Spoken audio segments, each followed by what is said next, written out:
All right, so we'll be working in Illustrator for this project. So make sure you're not in Photoshop. Make sure that you're in Adobe Illustrator and create a document. It doesn't really matter the size for this. We are going to be creating a interweaving letter design. It could be a monogram or a logo. I'm going to do a monogram, which means your initials. And the whole big idea is that just like if you were weaving a fabric, our letters are going to go over, under, and wrap around to create this effect. So let's get started. So I'm going to go ahead and make sure I have everything I need in terms of my windows. So we're going to go over here to window and open up some panels. We're going to make sure we have the layers panel, the pathfinder panel, and then go all the way down to type and make sure you have the character panel open. Okay, so you can set that up in your workspace however you want. I have my pathfinder open, my character, and my layers. So you can, I'm just going to work on the same layer as I did these other designs just for the sake of time. So I don't want this to be too long. And then I'm going to come over here to my type tool, which is the T, click it, and then I'm going to put my initials, CMO, and we have two selection tools in Illustrator. We have a black selection tool, which is just a basic selection tool. You can select things with it just as you would in Photoshop. But then we have a unique tool to Illustrator called Direct Select. And this is a lot more specific, and you can actually select very tiny elements of your vectors, like anchor points, sections of paths, and sections of shapes. So this is something we're going to use later. But we're going to stick with the regular selection tool, select our letters, and then I'm going to hold down Shift so it doesn't transform the shape of my letters, and just make them a bit larger so I can see what I'm doing. Okay, and I can change the size as I go along. Then I'm going to highlight them and see what other kinds of fonts I could do just for fun. And you can see there's lots of choices in here. I want something very round. This looks pretty good, this Avenir, so I'm going to choose that. And then right now my letters are just in a line of text, and I want to create outlines so that they're individual shapes. So I'm going to make sure I have my text box highlighted. When it's not highlighted, there's no box around it. And when it is, there's a box around it. So go ahead and highlight your text. And then you're going to right click or use two fingers to click on a Mac laptop and go to create outline. So again, I made sure it was highlighted. I right clicked and I go to create outline. So now I have the outlines, but the thing is I can't move like one letter at a time. So I need to ungroup these because they're in a group together. So I'm going to go up to Object and Ungroup. Okay. A shortcut of this is you can hit Command, Shift, and G, just like that. And it will ungroup your letters. So I don't know if it did it. Command, Shift, G. Okay. So now I can move my letters anywhere I want, and I can resize them individually. So I'm going to go ahead and hold down Shift. I'm going to make my M really big, and then I'm going to play around with my C a little bit, rotate it. And at this point, you might want to make them different colors. So let's do that actually. So I'm going to select it, double click, and I'm going to just choose random colors for this. So we're just kind of doing really random colors. There we go. Okay, that's fun. I'm going to hold down Shift, actually make a little rounder. There we go. So I did kind of distort that letter. I just wanted it a little rounder.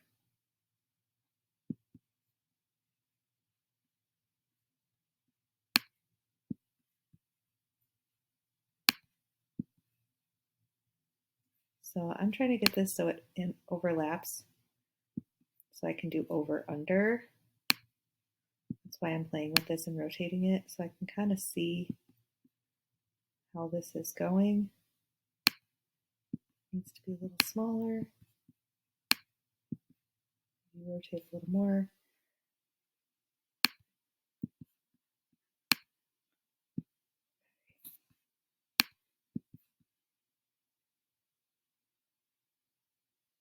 Okay, so I'm going to leave that like that, and then with the O, I'm going to do a similar thing.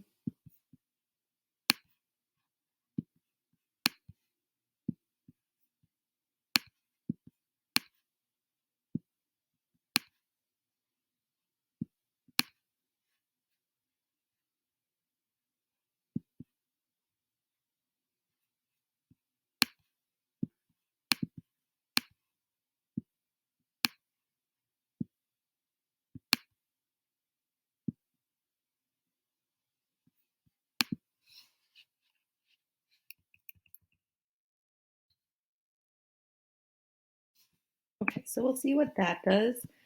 I just wanted to create some interesting overlapping. So now I'm going to select all of these.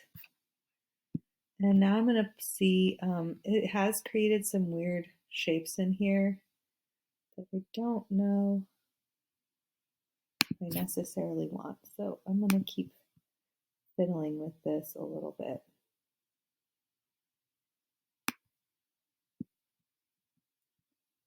That looks a lot cleaner. Actually, if I just make the M a little bigger.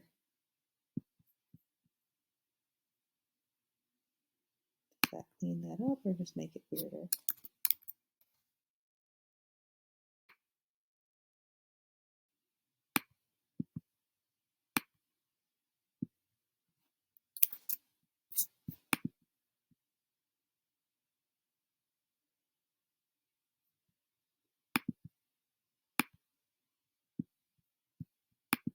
Okay, so let's try that. There's still a few odd shapes, but I think it will be okay. So what I'm going to do now is I'm going to go over to Pathfinder. This is really cool. There's lots of things you can do with this. You can merge shapes and make it one big shape. You can, minus the front shape. So you can play around with those, but just make sure you Command C. We're going to be using something called divide. So we'll select all of them again, and we're going to use this called divide down here. It's the first one on the bottom called divide. So now that I've divided it, we have all these little shapes that have been drawn. So we can create like an over under type look to this. So I'm going to have this one go over.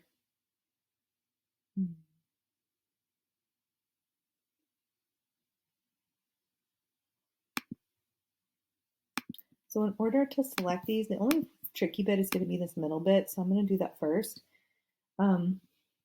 To select these, I'm going to use the white selection tool. And I'm going to have the C go over. So I have to select these three shapes.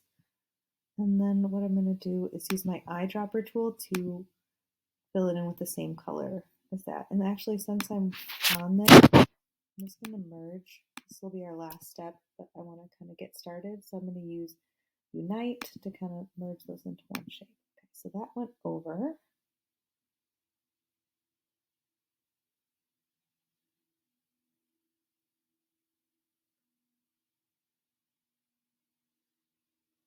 And this is going to go over.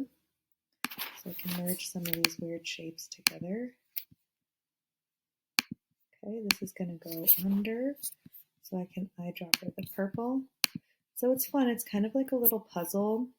I mean, if you want to just kind of merge shapes as you go, you can, but you don't have to. We can do that at the end. Then that's going to go over, and then over here it's going to go under, so this is going to need to be purple. Okay, see how I'm sort of building that?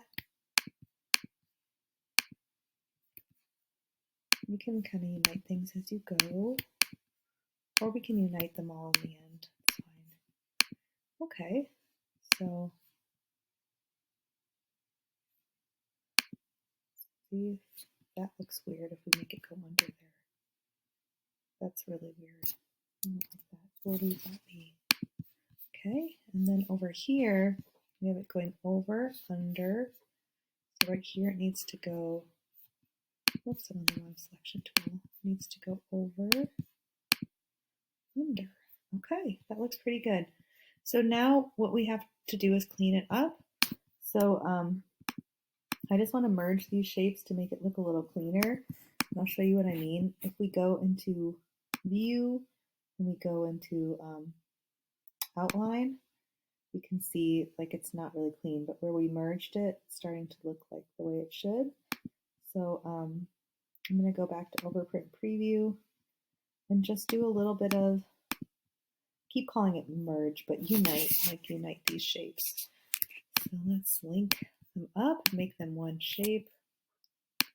Everything that's the same color is going to be merged, or why do I keep saying that? United. United together. Okay. Boom.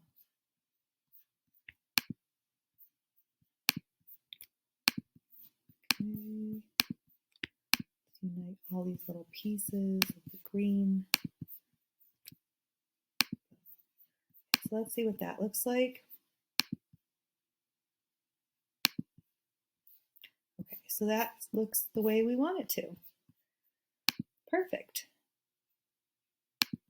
And you can always use that overprint preview as a way to kind of see what you're actually creating. So I'm happy with that. The next step is going to be to just, if you want to change the colors, you can.